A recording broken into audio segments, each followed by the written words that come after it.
శ్రమలలో బహుశ్రమలలో ఆదరణ కలిగించెను.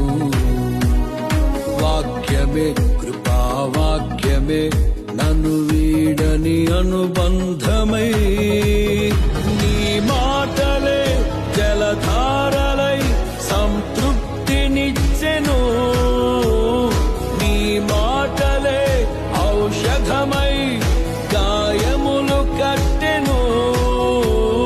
నీ మాటే మధురం రాజులకే, మహారాజు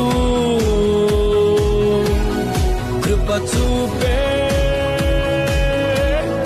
దేవుడవు, నడిపించే